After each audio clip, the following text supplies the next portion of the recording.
What are your thoughts on behavioral meds?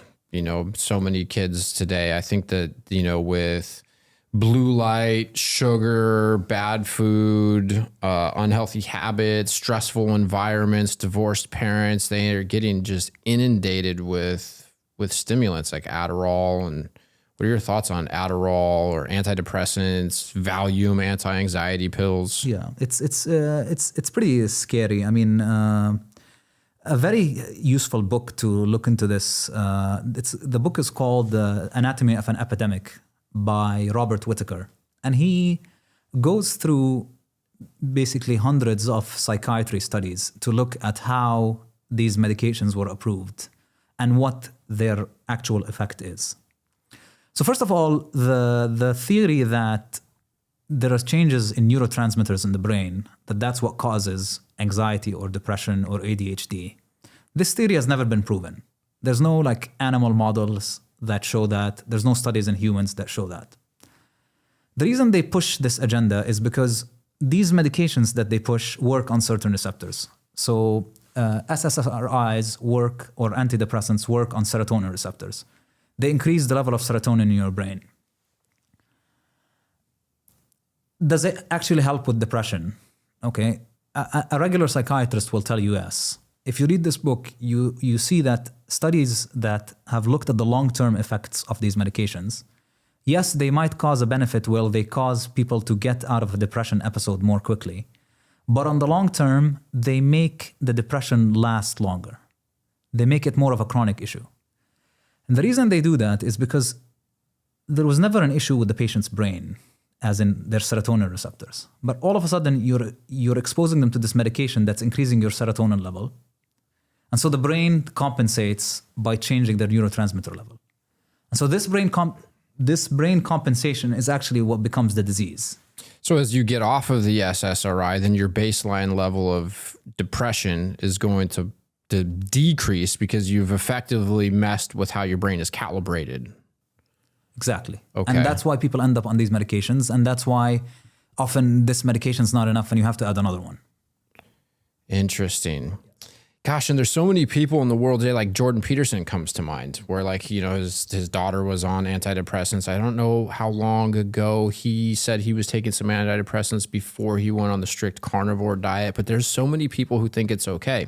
My stepfather was a psychiatrist in the prison system, and he would prescribe pharmaceuticals to these inmates. He'd have drug reps come. Like I remember him coming home with like pens and gadgets. I must have been like a teenager, and I had like a Viagra pen. I was taking this pen to school. I was like, look, I got this Viagra pen. He would have all of these drug samples. He ended up getting my mother, her sister, and several of our family members onto pharmaceuticals because that's what he thought was the right thing. And I watched multiple family members just progressively get worse and worse and worse. And they were under the idea that they just had a chemical imbalance in their brain. And that just because of their genetics and their chemical imbalance, they needed to be on these prescription pills. And it's killed several of my family members. It was one of the reasons that I developed such an affinity for cannabis and started producing cannabis. At the time, my thought process was it was a fuck you to big pharma every time I bagged a pound and sold it into the free market. But real problem. Real problem. Yeah. They get people hooked, they mess with your neurochemicals in the brain, and it's just a slippery slope.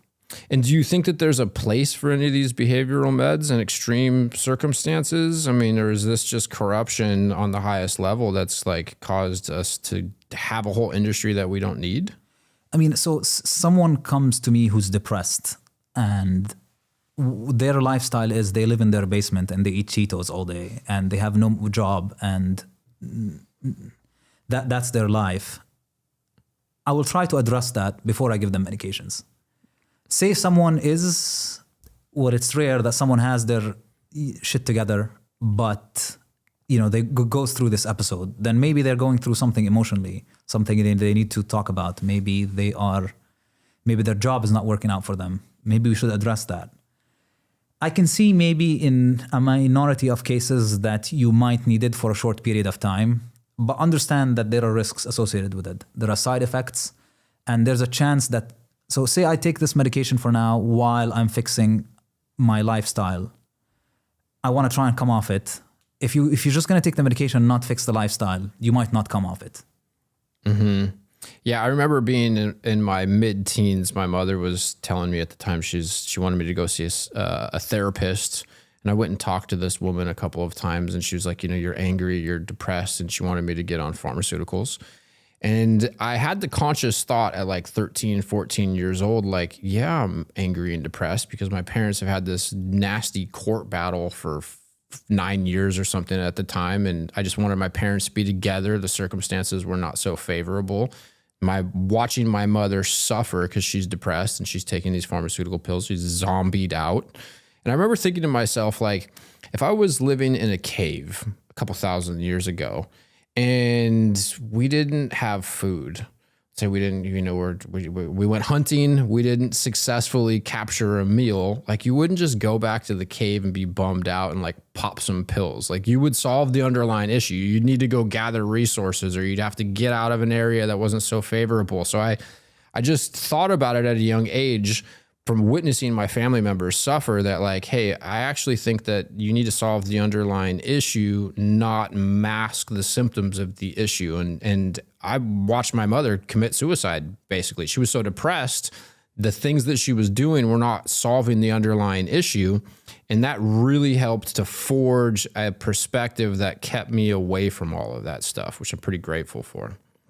A very common theme in pharmaceutical medicine is to tell people that the issue is genetic, the issue is out of your control, you were born with it, it has nothing to do with your lifestyle. That it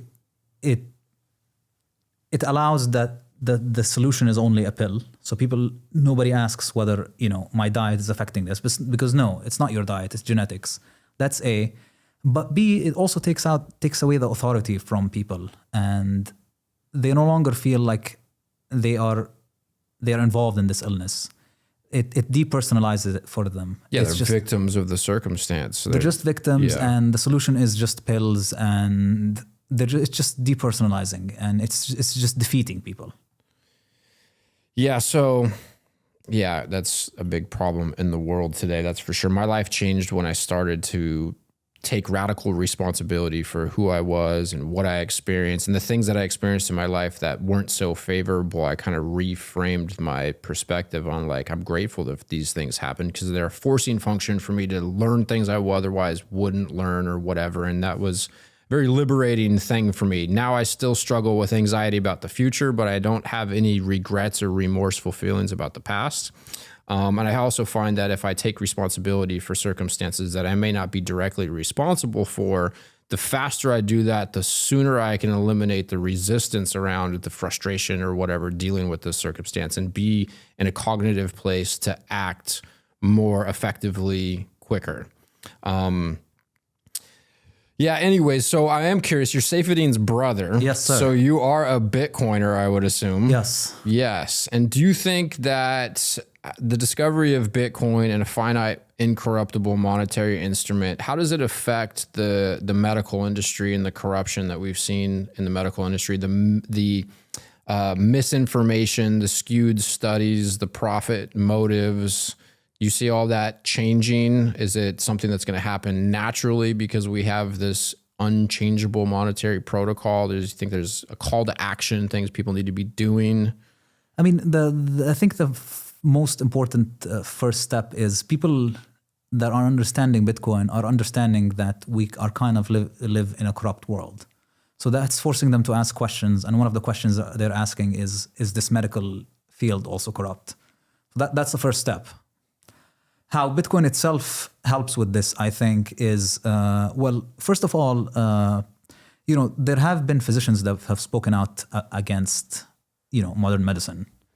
And what tends to happen with them is they tend to get their funds confiscated. They have their bank accounts shut down. So once we have Bitcoin, we have a peer-to-peer way of payment that you don't have to rely on any third parties. And so if you like what this guy is saying, you can send them money directly without a third party getting involved. So that's an important first step.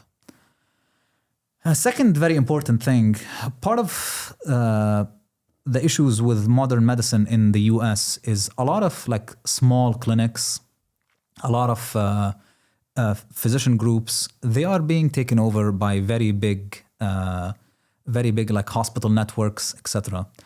And the reason that's happening is because these big companies have access to cheap credit. So the bigger you are, the easier it is for you to get loans. The problem with that is all these doctors that have good intentions end up spending all their time working on paperwork for these big corporations and trying to meet deadlines and trying to make more money for these companies rather than just working with their patients directly. So this giantification of medicine happens because we live in a world ruled by inflation, where we're always trying to get cheap credit to run away from inflation. So that's another way that Bitcoin fixes this. Yeah, I think about this a lot. It seems that the business strategy in the world under this Keynesian economic model is to figure out how to become the proverbial biggest fish, or to sell your business to a bigger fish. And so it does seem to affect how people think about running their business if they're trying to figure out how to exit their position and sell to a larger corporation. And another thing that I think a lot about is we don't have a free market capitalistic society if we have this, I don't know, Marxist money system that's centrally controlled. The recipients of the newly minted currency have an advantage in the marketplace over the people who don't receive that fiat subsidy, I guess you could say. That, and if the natural state of a free market is deflationary, then nobody's P&L is safe. And so you're incentivizing pharmaceutical companies and businesses of all sorts to figure out how to protect their profitable sector in the marketplace. And so I like to think that Bitcoin will force change in that it is the first global free market that we have ever had. And it doesn't matter who you are, who you know, you're not going to get to be able to print yourself some Bitcoin or receive some freely printed Bitcoin. And, with that, I also think a lot about like Elon Musk and Neuralink and patent law. And I feel like if everything was open source, including like, patents for insulin, like we wouldn't have so much of this issue. The stuff that people need would become cheap because you'd be able to produce a bunch of it if there was a profit to do so. As supply satiates demand, the value of that good or service is going to decrease. And so I feel like if we could get rid of patent law and closed source software, like that would have a monumental impact. What do you think about all of that? Are there any holes, or am I missing some understandings in that? Patents don't make sense. In order to get a patent, pharmaceutical companies pay so much money in order to get a patent, so they end up having to, in order to reap the profit, they have to make this drug so expensive, and they have to, to create a monopoly on this medication, etc.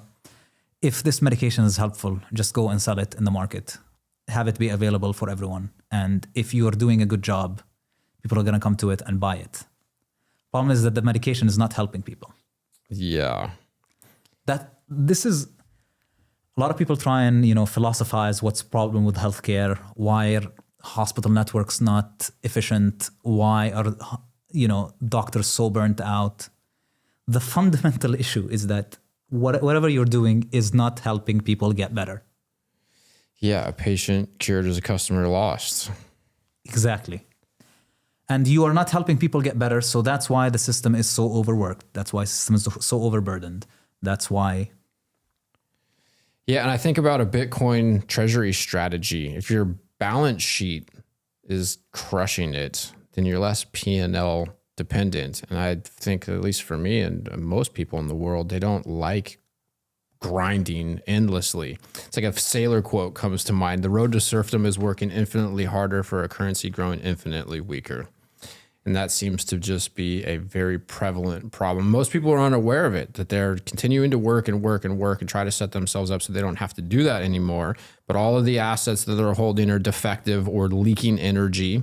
And it just corrupts the thought process. It also creates this like nihilistic, depressed vibe I personally have dealt with that a lot over the years where it's just like, it just feels like a constant grind. And the discovery of Bitcoin has really revitalized my hope and enthusiasm around the world. That's why we are doing this. Yes. When did you discover Bitcoin? It was actually around the same time my brother started writing the Bitcoin standard. So he kind of went deep into the Bitcoin rabbit hole when I was just started medical school. So we kind of went through it together, and it was fascinating to kind of understand how this all ties back to the money. Yeah. Are you writing a book? Well, I'm writing, it's going to come out hopefully soon, Fiat Medicine. It's more about like the history of medicine. How did we get to the point that we are here? And also some of like the biggest fiat lies that we need people to know the truth about. Yeah.